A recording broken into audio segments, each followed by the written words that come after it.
So thank you, Tom. I wanted to throw a couple of questions from that have been fed in right now. And again, guys, there's no way I'm going to be able to ask Tom all of the questions. In fact, I'm very excited the fact that I've found somebody who takes as long to answer questions as I do on there. It's like a kindred spirit on there. It's usually the biggest issue most people have is how long it takes me to answer questions. But this is brilliant because, again, context is definitive.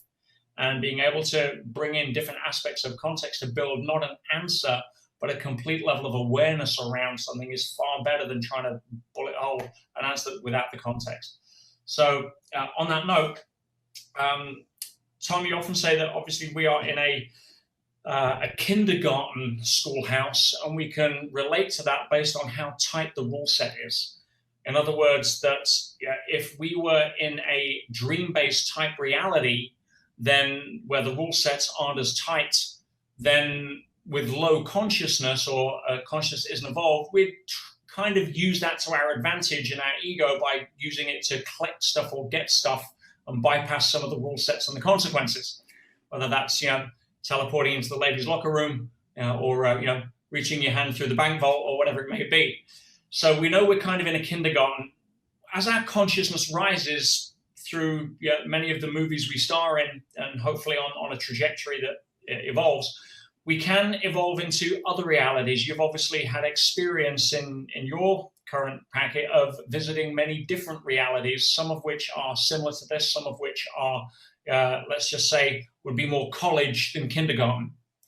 And I guess the higher you go in your evolution of consciousness, the more you're entrusted with rule sets that aren't as tight. So obviously we are in a multiplayer game.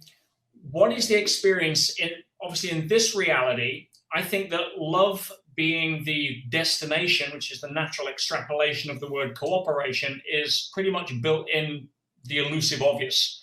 And one of the ways that I've seen the system in its genius do that, in my opinion, is that you have, for example, masculine and feminine. In other words, we need to learn how to get along or we go extinct. It's kind of built into the rule set. Now, obviously, at low levels of consciousness and the animal kingdom, for example, we have hormones and innate drivers that kind of push us towards that. But as we evolve our consciousness, anything outside of cooperation, you kind of go to jail for. So, it's kind of built into the rule set that we're here to evolve through being able to have union and come together rather than oppose. Otherwise, we kind of wipe ourselves out. How does that work in a non-physical reality? In other words, obviously there is biology here that's in play, but how do you reproduce in a non-physical sense rather than a physical sense? And in other words, I guess NPMR sex is the way to kind of frame that for those that haven't caught on to following the line of thought there. But that has been a question that's popped up. So I wanted to throw that out for a little bit of more lightheartedness, if indeed it does. Throw that up. Yes. There are many different virtual reality frames out there. As you say, some of them have very tight rule sets, which means every energy exchange is defined. Our physical reality it looks and acts physical because it has such a tight rule set that everything abides by this physical causality. This causality is basically the rules. So if you go to a dream reality, that's not true. In a dream reality, you can teleport, you can fly, you can do all sorts of things that you can't do here because their rule set is not so tight. There are some rules there as well, but they're very lax, and there's much that you can do just by thinking about doing it, just by having the intent to do it, you can do it. So in our virtual reality, this virtual reality was not programmed, it evolved from, like I say, initial conditions and a rule set. Initial conditions were what? A ball of plasma, high temperature, high energy. When the run button was hit, that ball of plasma could change according to the rule set. The rule set being physics. Now that's the big digital bang. It's a simulation. And that simulation then went on to evolve. And eventually here we are. We avatars are here. So that simulation was evolved that way. according to that rule set. Now, the dream reality wasn't like that. The dream reality is just you can think of it as a data stream between you and a larger consciousness system. You can think of it like that, or between you and other people, or even between you and parts of yourself. You know, you are consciousness. You can create data streams. You create data. We call that imagination, but that imagination is a lot more powerful than most of us give it credit for. Other IUCs create information streams, and the system creates data streams. Those are the only three sources. So when you're in a virtual reality, you're getting a source of data that defines that reality. Now, Peter's question was heading more to we have male, female here in this reality because that's how it evolved. That was the evolution. You know, sexuality is a part of the evolution of things, from microbes, splitting their cells and making new to humans and vertebrates and invertebrates, and there's lots of different variations on sexuality, but basically that's part of this rule set and the way this particular virtual reality evolved. Once you get out of tight rule set virtual realities, there is no procreation. There is no sexuality there. Now, other virtual realities with tight rule sets, indeed, there is. That's one of the ways that you get a stable reality going, is that it's self-perpetuating, right? You need that. But in the non-physical, there is something that's similar to sexuality, but it's entirely different. Procreation has nothing to do with it. It is a sharing, a combining, a joining that two people or three people, or six people, doesn't matter, but it's a sharing that is just, I shouldn't say just, I was going to say just as intimate, but actually it's more intimate than sexuality here in the physical. So it is a complete sharing of yourself at your being level, at your most honest with another person. And indeed, during that sharing, you do become one. It is the deepest kind of experience of relationship and connectedness that you can have to another person. So that can take place in the non-physical as well. But it's not for procreation. There's nothing really sexual about it in the sense that we talk about sexuality. There's no, body parts, there's nothing to do. It's just a merging of several personalities. And in that merging, you don't really have, it's not really you and me, or me and them, or them and us. It's not two things. It all becomes one thing, a total sharing. So there is that available that is non-physical. It's a non-physical connectedness with things. And you begin to share at a level that's probably not possible here. Here, our sexuality is more of a physical thing. Now, it comes with its spiritual and its emotional components, no doubt. Those are very, very important. It's not just physical, but it is connected strongly with physical. In non-physical realities, all of the realities to us are non-physical, but in loose rule set realities, it's just two people kind of doing the ultimate sharing thing. And it is a very beautiful and a very profound thing to do. And actually, you can do that with the larger consciousness system. For any of you who have had that experience, you can connect to the larger consciousness system in such a way as to experience being as it is being, unite and become one with it.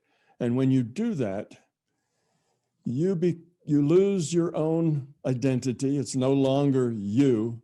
You're just a part of everything. You're a part of every leaf, every blade of grass, every every person, every animal, everything. You are everything. And love is the total emotion that you feel. That is a very profound thing. Some people, some fair number of people who do near-death experiences find that experience where they make that connection with the larger consciousness system and, kind of merge into being at one with it. And it's a very profound and life-changing thing. But that experience doesn't have to be with a larger conscious system. You can be with any other being. You can make that connection, but it has to be obviously, agreeable to all taking part in it. It's not something you can do to somebody, sneak up on them and, something like that. It's something that has to be mutually joined, but it's an experience that is hard to describe. And if you have had that experience, it will change you. And it's I don't know of anybody that has had it that didn't find it profound and life-changing. So, but you can do that. It's available. You can just, if you can get into that intuitive state,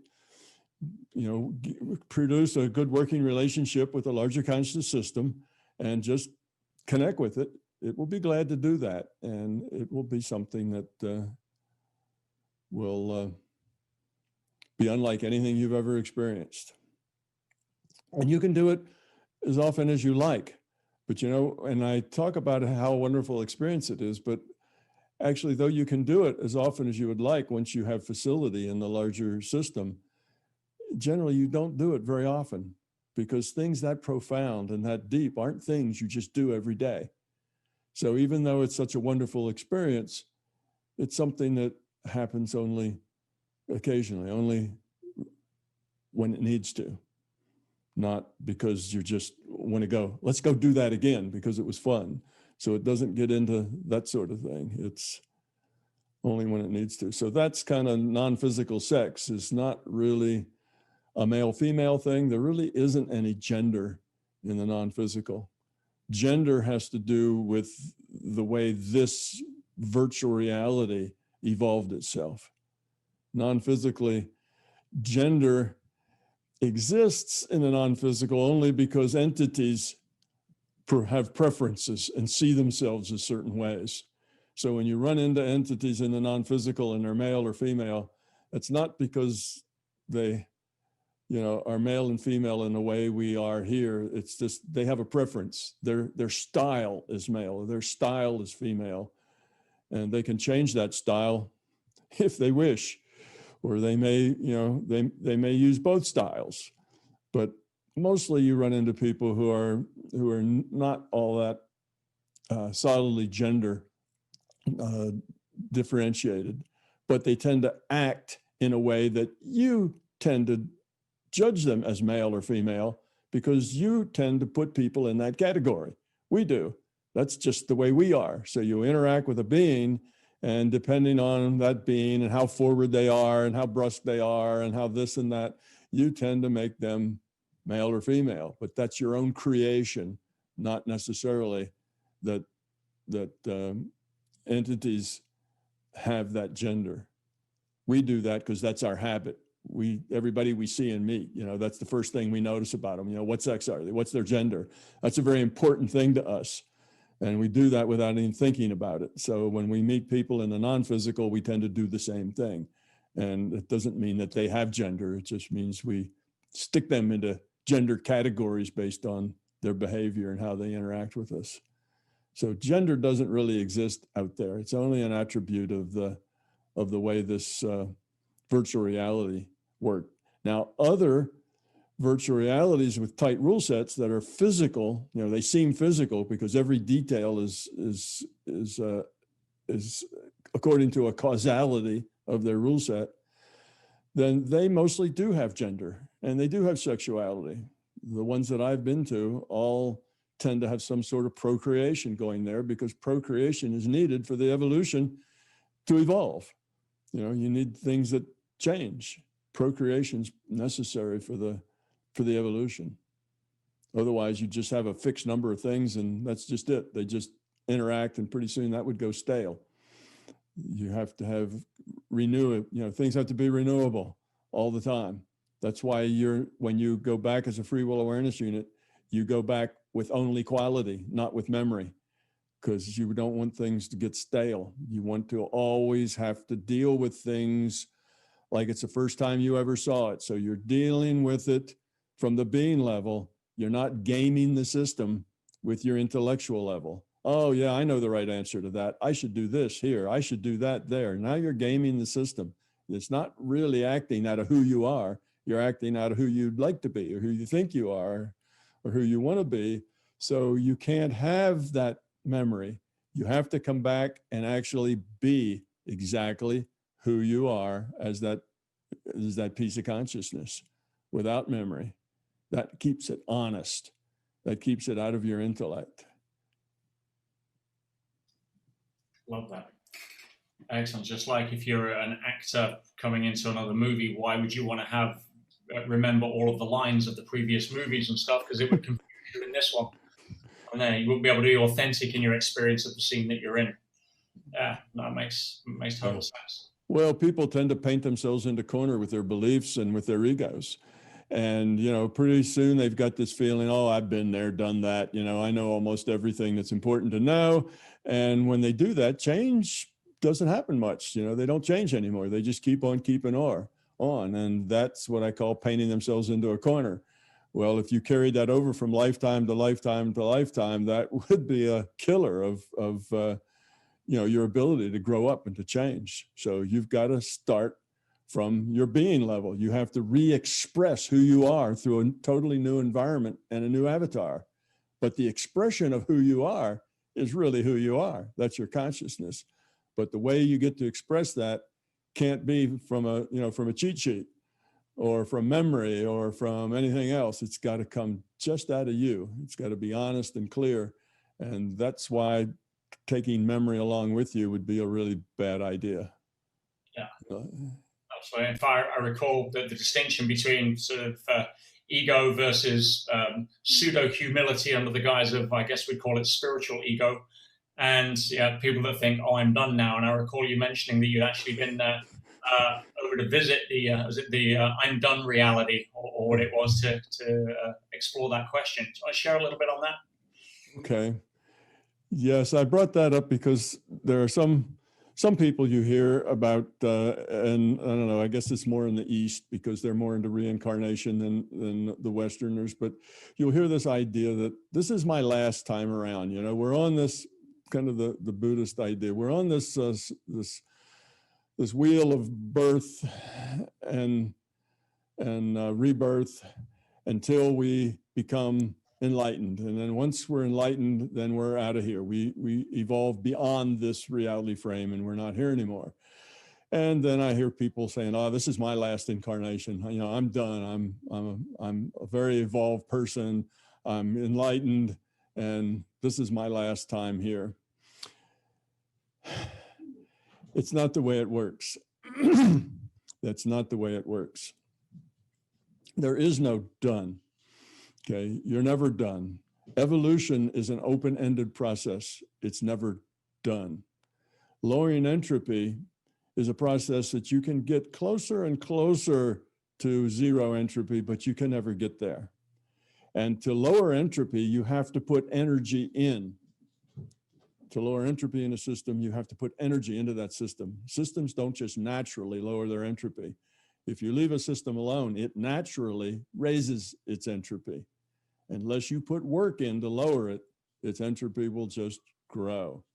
So these people who think that they are done generally are not nearly as enlightened as they think they are, or they wouldn't feel done. After all, what is the purpose here? It's to grow up and become love. Love is about other, not about self. This idea of I'm done, I'm going to get out of this hellhole. I'm not coming back here anymore to this stinking place. I'm out of here. That sounds an awful lot about self, not so much about other. That doesn't sound like how can I help? That sounds like how can I get out of this place? It's all about me. So the fact is, you're never done. There's always someplace to help. There's always something that you can do. There's always something you can give. And as long as there are people who need help, who aren't grown up yet, then you're needed to help. So it's not a matter of graduating, becoming enlightened, and then going to where the done people go, the people who are done with this growing up thing. They're all grown up now, so they're done. And when I was talking about this, I told them I was in a reality that my nickname for it is the done reality. That's where people went when they were done. And what happened is that their avatar died. They felt that they were enlightened. This was their last time. And when it came time for for them to have another experience with another avatar, they said, "No, I'm done. I've learned everything and I'm grown up and I don't need any of that anymore." And they were really very insistent about being done. So again, you can't force anybody to do anything. They were convinced they were done. So they got put into a virtual reality where the only people there were people who felt they were done and did not want to go on further because they were already enlightened and had nothing else to learn. So I went to this done reality. I was just sent there. The larger conscious system sends me places just so I can observe and learn. So this was many years ago that I went to this done reality, and I wasn't quite sure what it was I was supposed to learn. But when I got there, everybody was very polite. Everybody was very nice.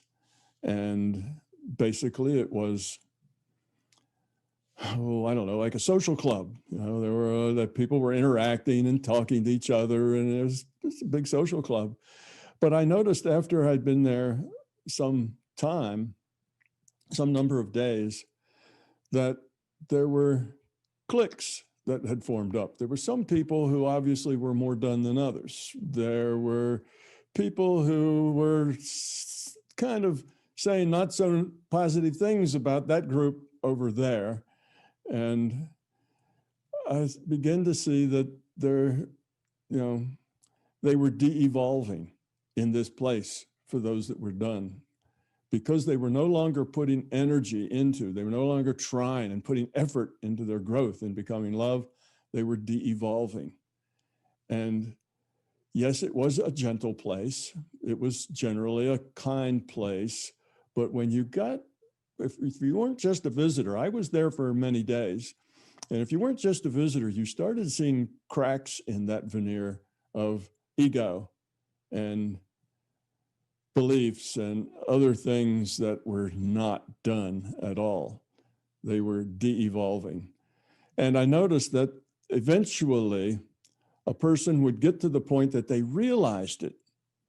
They looked around and they realized that they were entrapped in ego and, being more done than other people and having groups that were good groups and goods that weren't so groups. And all of that stuff was happening again. And when they did realize, they disappear. They pop out of there and were gone. So there was always a lot of turnover. And what happened is they went back to Transition Central and said, "Hey, I'm ready for my next experience. Find me a good avatar." They wanted to get back into the game, because just standing around in social space, de-evolving, was not working.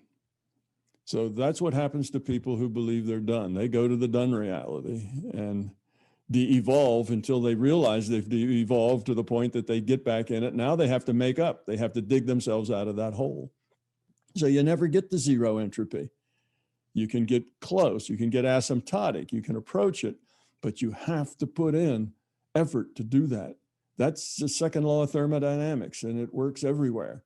And that is that if you just have a system and you don't put any energy into it, it will begin to decay and fall apart. It will de-evolve. So do we. So there is no, I'm done. I no longer have to work on this because I'm perfect. You will, as soon as you say that, you've already proven that you're not perfect and that you need to keep working on it. So that's the way it is. So there are realities for people of all sorts. And you don't always have to come back to this virtual reality. You can go to some other physical type virtual reality, and I've been to a dozen or more of them that are physical. But for the most part, I think you'd be just as well off, if not better, right here. This is one of the better realities to be in. Many of them are not really doing as well as we are, if you can imagine that. We think that we are really failing here terribly, but a lot of that failure is opportunity.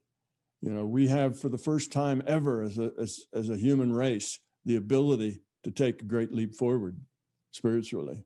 It's something that could happen in decades or a century. We're closer than we've ever been. We're making more progress than we ever have. So it's good. These are very exciting times to be in this particular reality. We have opportunities for big breakthroughs, and that I look forward to that. I'm an optimist, so I always see the bright light, not the black cloud. So, but we've never had that opportunity before. We've always had bubbles of enlightenment. We've always had people who understood the big picture. Where Buddha is 2,500 years old. So he understood this was a virtual reality. He said this reality was an illusion. It's sort of the same thing as calling it a virtual reality. And there were the Hindus before the Buddha. Buddha came out of the Hindu culture, and they had many of the similar kinds of ideas. And we've had prophets, and we've had wise people, and we've had philosophers who have understood the nature of this reality and understood it as a bigger reality, but they've never been mainstream. They've always been off on the sidelines, and there's been groups on the sideline, and people now, kind of often bifurcate themselves. They'll have one part of them that kind of intellectually grasps that bigger philosophy, but then there's another part of them that, goes right back to work and tries to take advantage of people. So we kind of live burning that candle at both ends, because we attach to it, not from the being level, but from the intellectual level. But it's still not mainstream. Mainstream being level, it's always been outside in the margins. And now we have the opportunity for it to go mainstream. And we can talk about that if that's something that you are interested in. But I don't want to go off on too many excursions here. Absolutely. I think that's what everybody would be interested in, to be fair, Tom, because it's, again, you're talking to the nature of people here. And by the way, guys, if I hear any one of you say, "Oh, I've done module 12, I'm done," right? And we will be sending you to the done reality. All right? And you pop back in and reset EMF. Okay. All good. But yeah, Tom, please continue to share. Oh, well, okay. I think that we are on the cusp of big changes, that we indeed in the near future, how near, I don't know, probably no more than 2 or 3 decades, probably, hopefully not as much as another millennia, hopefully less than this century, but we have the opportunity. Whether we'll grasp that opportunity or not is another thing. But we have all the things that are necessary. One, we have whom I call the scientists, particularly the physicists, the high priests of Western culture. I call them the high priests of Western culture, although Western culture pretty much taken over the world. Western culture, Eastern culture is all starting to look more or less the same as economics drives those cultures. But in any case, the high priests are the ones that tell everybody else what to believe, what's true. And in days of old, it was the high priests of whatever religion was in favor at the time that told everybody else what was true and what to believe. Now the scientists have that role. The scientists say, this is it, this is the truth. Then everybody goes, scientists said it, it's true. So they're the new high priests. And because of quantum physics, the physicists will eventually, maybe a decade, maybe less, get to the point where they will claim that indeed, we know for sure this is a virtual reality, because that's where their physics has been pointing for almost 100 years. It's been pointing that direction, and it's getting harder and harder to ignore. More and more research keeps pointing in that same direction. Eventually, and you know, a very well-known physicist, Max Planck, who helped create quantum physics, said that physics progresses one funeral at a time. What he was saying was that as the old guard dies out, the new people come in with a little bigger picture and a little fewer beliefs. You know, they come in with a little more open minds, and that takes time. So it's not something that happens quickly. It happens very slowly. So we've been on this very slow thing now for a century. That was back in 1920, you know, now here we are 2020, 100 years later, and it's grown quite a bit, but it's still a minority. But that minority is growing quickly. So I think in the next couple of decades, we'll see that physics will get to the point that they will say, it is a fact that this is a computed reality, a reality based on information.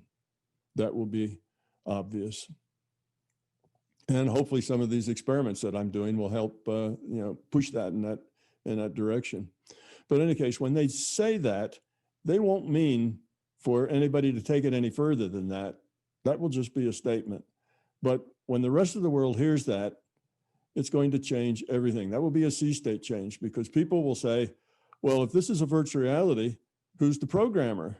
And where's the computer? And you know, how did this come about? Who made this reality, this virtual reality? Because virtual realities, remember, have to be from outside of us, not inside of us. They come from the non-physical, from our perspective, being inside. So it says something's in the non-physical is really the fundamental thing, not us. Physical thing is not the fundamental thing. Well, that's a really a big thing, you know, as far as philosophy and you know, to have that be spoken by the high priests of science who will make it go mainstream. And at that point, people will be looking for answers. Well, what does that mean? What are the logical consequences of this being a virtual reality? And if they stick to their logic, they will see that there is only one solution to that, and that is consciousness is the computer. Because there's lots of things to point evidence at that. And if consciousness is a computer, all you have to do is look at consciousness as the information system evolving by lowering its entropy, and that leads you right to, in a social system, love is the answer. It's all about growing up. So if we can make those logical steps, and those logical steps aren't just choices, those are the only steps that actually are logical. There isn't any other place to go. If you go in any other direction other than that, you end up with something that is not logical. So if they follow the logic, which in general they will, given time, you know, it might take decades, but given time, that logic will lead us to that conclusion. And when that becomes the conclusion, not of just people in a small group on the sideline and in the margins, but that becomes mainstream, because the physicists started it as mainstream, then because we have an internet that connects all of us, this news isn't going to just grow up in a little group someplace in the Himalayas. You know, this isn't going to just, you know, stay in a little circle someplace. This will immediately, all this discussion, all of this growing, all of this understanding is going to take place on the internet, and everybody's going to have access to it. So you take that and add that to the fact that if you if you could do a poll of the just random people out of the 7.5 billion of us that are on this planet now, if you could just randomly pick out, you know, 100,000 of them and ask the question, how do you think we're doing, we as a human race? How do you think we're doing, you know, with us and our civilization, whatever? Are we doing all right? You think things are pretty good? Are we on the right track? I think you'd find that almost everybody from every culture would say, no, it's broken. There's something wrong here. We're not doing very well. The world is a terrible place. It could be so much better. So you have almost a universal attitude that we could do and need to do better, but no one really has an idea how that might work or what that could be. Most people think, well, what we got's just all there is, and we just have to work with that. You know, what could we do better? Well, once we have this idea of this is a virtual reality and love is the answer, and we're here to grow up and become love and, you know, about choices, once that logic becomes accepted in the mainstream, you're going to see a lot of change. At first, it'll be mostly acting, you know, people trying to do what they think they should be doing, but that faking it until we make it, many will make it because they'll see that now. That's what the game is. I'm in a virtual reality game. It's a virtual reality entropy reduction trainer. Well, okay, I know what the game is. Now I'm going to win. I'm going to get rid of that fear, get rid of that ego, get rid of those beliefs, and I'm going to make myself better because I'll be happier and whatever. So once that becomes well known, I think we'll take a great leap forward.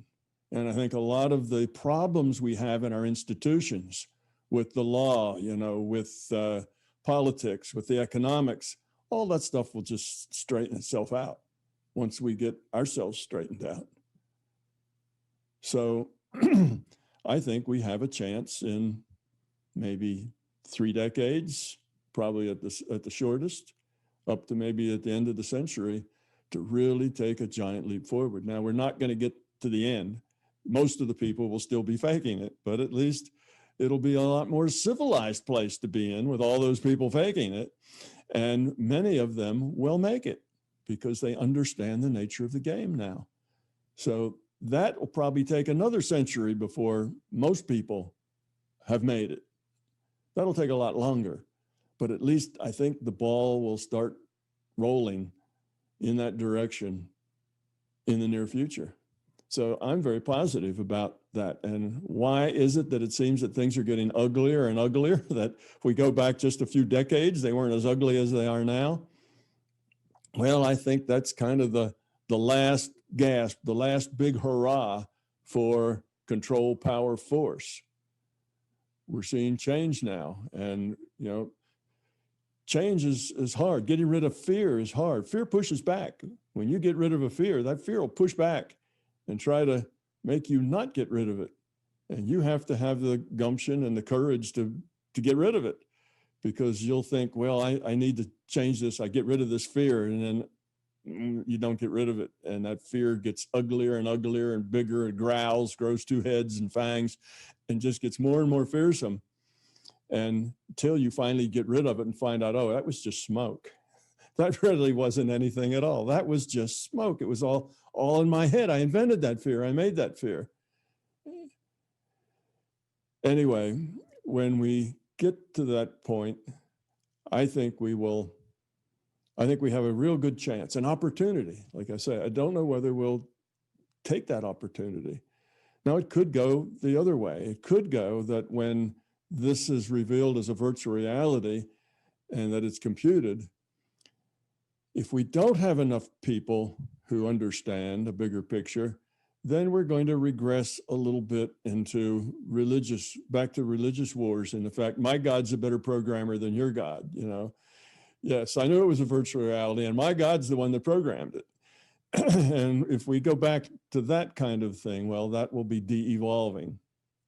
But hopefully, that will only be a small minority. And it'll take them probably a year before they think of that tactic to take. But, you know, there'll be once we find that there's something non-physical that is more fundamental than us, than our reality, and that this reality is a product of it, that creates a big power vacuum, you know, a big theological power vacuum. And there's going to be any number of people that want to step in and own that. Take that over, assume that power. And no doubt many of them will try. Hopefully we won't be that foolish, and we'll come through that out the other side, because people will have a bigger picture than that. I think we've grown up a lot individually over the last few hundred years that we're not quite as big a sucker for that ploy as we used to be, you know, back in maybe, 1600s or 1500s. kind of ate that up without question, but I don't think that'll be the case anymore. So at least we have a chance of skirting that problem. So that's what I think. I think this is a very exciting time to be here in this virtual reality, and people are coming into it to help us make that turn. People are coming here and gaining bigger pictures. I get a lot of young people show up at my events. They're not dominant, but you know, a lot of them. I've got a little boy who was 10 years old. He's older than that now, but he had read the book twice at 10 years old. And he not only read it, but he understood it. He could talk about it and ask good questions, just as good a question as any of the adults there. He was 10 years old. So we have people that are helping make this turn now. And look what happened with COVID. How many times have you know, flus and other illnesses like that come through here? Well, every year there's a flu season, right? Every year, you know, hundreds of thousands of people die from the flu, mostly old people, sometimes very young people, but it happens all the time. Back in 1900s, early 1900s, we had the Spanish flu, and somewhere between, you know, the guess is around 50 million people died from it. 500 million people were affected by it. I mean, that's huge compared to what we're having now. And everybody just kept on keeping on in business as usual. And we just did what we did because that's life. And, you know, people get sick and old people die, and there's just not much we can do about it. That was the attitude until this time the flu went around. And all over this planet, people said, we need to do something about this. We need to not just go out and give it to everybody else. We need to do what we can do to slow it down. We need to do what we can do to keep, you know, to protect the older people who are more vulnerable. And they did things about it. You know, they still are. People have stopped going to shoulder, pack them in kind of events. They've stopped, you know, they started wearing masks. They started, you know, keeping their distance because they care. It's important because it's going to kill a bunch of old people. Whole nursing homes get wiped out when one person gets it, and it spreads very quickly. So people feel responsible for their part in this. If they got it, then they might give it to somebody else. They certainly would. It's very catching. And that somebody else might give it to somebody else who gives it to somebody else who gives it to some old person in a nursing home, and then 70 people die 2 weeks later. Well, do you want to be that part of that chain? Does that seem like a good idea? That, I don't care, people get sick, you know, it doesn't seem like a very good approach. So this time, when that flu came around, just like it always does, maybe a little nastier and a little more contagious and a little nastier in its death rate, but not nearly as bad as the Spanish flu was in the 1920s. And we don't just say, it's life, people die, let's go on. It's not going to bother me. I'm healthy, I'm young, you know, I don't have any of those problems. Those people with problems, it's their problem, not my problem. We didn't do that. And we always have before, and we didn't now. I find that very encouraging. Oh, yes, people are complaining. People like to complain. You know, that's just a way to express negativity. If you're feeling negative, you start complaining.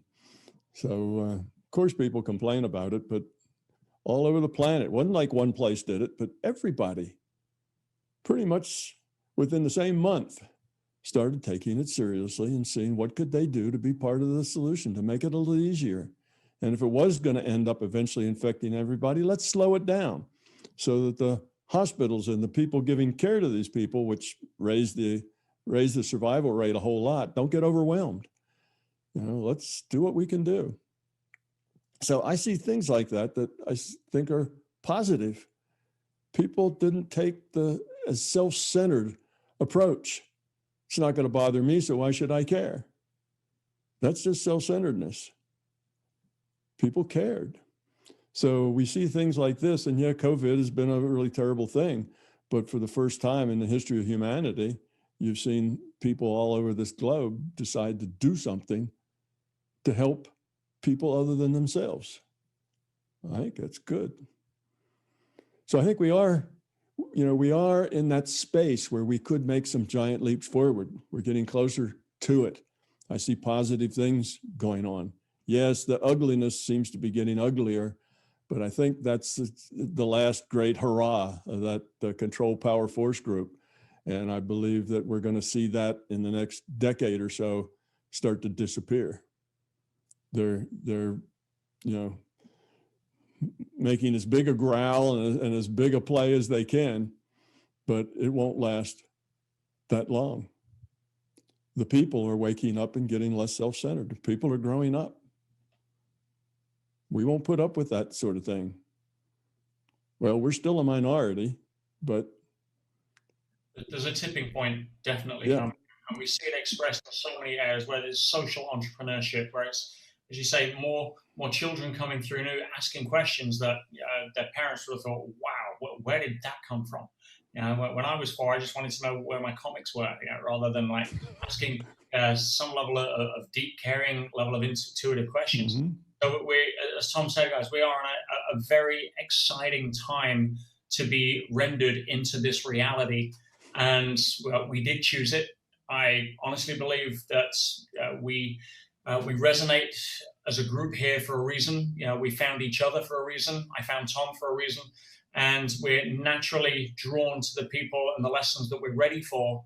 And I do believe that this is probably the best example of how we can be the example in these times. Remember, the pendulum doesn't care which side you push it from. As Tom said, you can get angry at the angry people, but you're doing nothing but pushing the pendulum back. And our job here is to be the example of it not swinging, not think we're doing good by pushing it from the other side. But you guys know this. And I think to find an empowering meaning, an empowering context in anything, whether it's looking at the examples of closeness of people caring through COVID, or whether it's your relationship to your movie, when it comes to being able to be the example of not having fear, there's so much we can be grateful for, and always find an angle to empower ourselves with, rather than get sucked into the justification that the mind will always come up with if not kept in check, for feeling disempowered. Remember, the mind's job is to justify your current emotional state incongruent with your behavior, and it'll find all the esoteric reasons to do that. But when you improve that signal to noise ratio, when you start connecting more to your being rather than your intellect, that noise goes away. The reasons why it sounded good to be negative or be fearful or not have hope, you realize, as Tom said, it's just smoke. It's the Scooby-Doo ghost, where it's the little midget with the 2 broomsticks holding up a sheet, scaring everybody in the mansion, and you finally stop, turn around, and pull the sheet away, and you're thinking, you've got to be kidding me. That's what I was running from.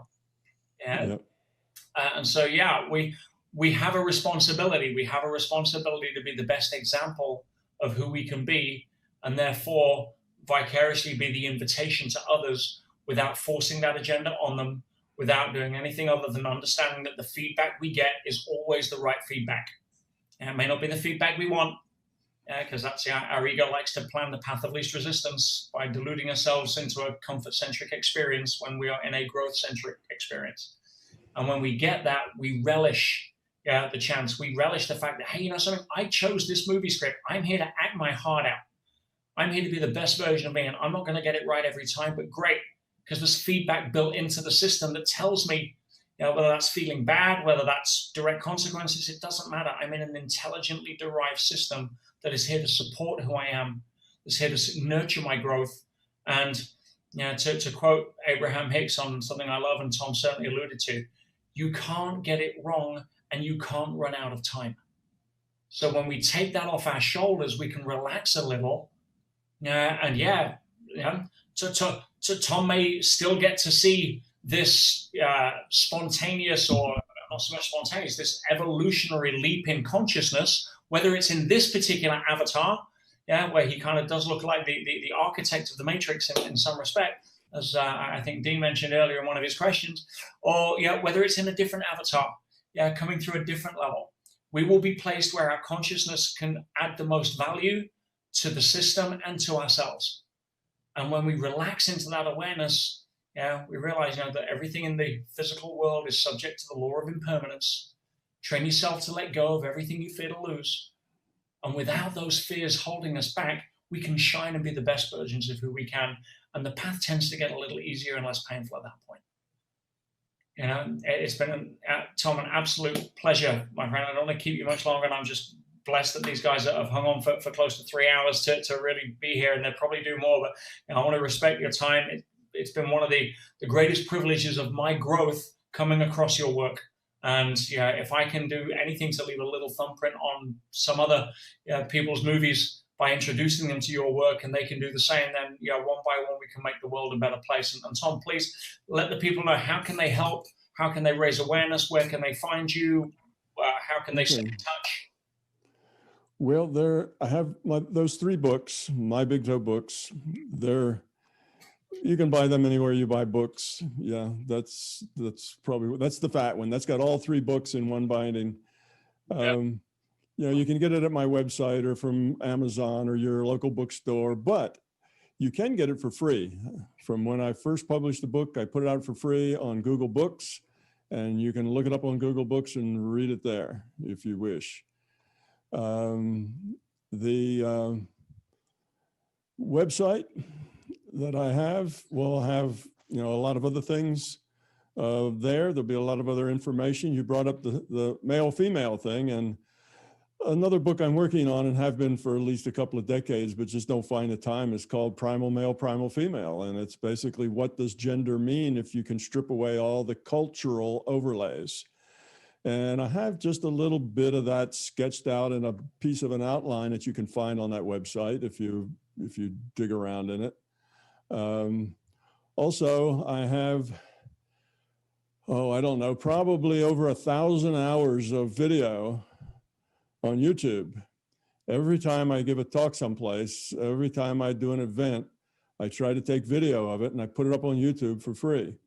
So it's all up there, and it's so much of it, it's kind of intimidating, but just go look around and see what strikes your fancy. And some of them are more for beginners. Some of them are long and going for hours and hours. When I do a workshop and I do it for 3 days, well, there's 3 days worth of video there. So don't let it overwhelm you. Just do it, 15, 20 minutes at a time. It may take a little time, but it's probably worth it. But it's better to do slowly anyway. When you read my books, read them slowly. Read a couple of pages and then think about, what does that page say to me? How does that represent my life? Or where is my life in there? And you should be able to find your life in there. Explanations for who you are and what you've been doing and the choices you've been making. You should find things there that talk to you. If not, don't worry about it. Like I say, it burns well in a fireplace. You don't have to. It's not the only path. I guess I should put it that way. There are many other paths. I don't have an exclusive on anything. I'm just one more person, that is offering a path, but there's thousands of paths that will work, and you need to find the one that works best for you. So if mine doesn't work best for you, then keep shopping, go look around, find something else. So I've got lots and lots of video, and in the near future, we're going to have ways to sort that video by subject. Been working on that for over a year, and eventually you'll be able to go in and find things you're looking for just by subject. But right now it's kind of a hit and miss. 1,000 hours of video is an awful lot of video to deal with. But anyway, you'll see that the titles tell you somewhat of what's in there, but a lot of them don't. Workshop just means it lasts for 3 days, and it's kind of a over the whole theory from top to bottom. And I do events where I teach people how to remote view, how to heal, how to, Peter attended one of those workshops. And the idea there is I teach them about how to do all the paranormal things. And the point isn't doing paranormal things. Paranormal things are neither here nor there. Anybody can do them. The thing is that as you learn how to do them, it changes you. And the more successful you get in doing them, it changes you. And you find that by taking it seriously, you actually end up growing up. That's what's important about the paranormal things. Nothing paranormal is really all that important. And you can grow up without ever doing anything paranormal. You know, it's not required for anything, but it sometimes makes a good path for learning, because in order to do those things, you have to be able to find that intuitive space, that inner self. You have to find that control over your mind and your thinking, so you're not going off in 6 directions at once all the time. You have to reach that place in your life where you live in the being level, where everything works better, where everything just works out. You know, then life becomes perfect. You don't have to control anything because everything is just perfect the way it is. So if you don't learn those things, then you'll never really be very good at the paranormal things either, or you'll be marginally good, or you'll only do them occasionally, but not regular, you know, but not real well. So it's a good tool for learning intuitive skills. So that's why I teach about the paranormal. Not that the paranormal is too important, but it can be a conduit for skills. It can also be a conduit for ego. Some people go into the paranormal and it's all about, oh, look at the powers I've got, you know, and that, of course, is de-evolution. That's not evolution. That's going the wrong direction. So let's see, what else? Go to MBT events, mbtevents.com, and you will find the website of the people that help me organize all the things that I do. And you will find schedules and where I'm going to talk and what's going on. And they do healing, you know, they do some healing work there and other things. So MBT events is a good source for what's happening with Tom and where's he going to be next, kind of thing. So those are the places. Thanks. Also, subscribe to Tom's YouTube channel, guys. And you know, some of you, again, can be a little put off sometimes by the kind of the behemoth of the book. And you know, there's a page in this book that I could open, and there's not comments on some part of it. But if you feel that's a little overwhelming, don't be put off. A lot of Tom's philosophy can be very easily taken in through his YouTube channel. And I recommend, as you know, in Module 1, the Calgary lectures, which is a really good place to go. And if you have a look at the first one, then you'll get a sense of whether you want to move forward or not. And then, as Tom says, just dive in, go. And the more you get in tune, the more you'll tune in with asking the system which videos you should watch next. And see where you're at. And I think I'll close the show with this, guys. One of the things that I love about one of the other gentlemen, you know, I'm a big fan of, the late, great David Hawkins, who wrote the book Power versus Force, who actually mapped out the map of consciousness. Should have won a Nobel Prize for it, but unfortunately, most of the people that give out Nobel Prizes don't rate high enough on the map of consciousness to be able to award it. That's my personal view.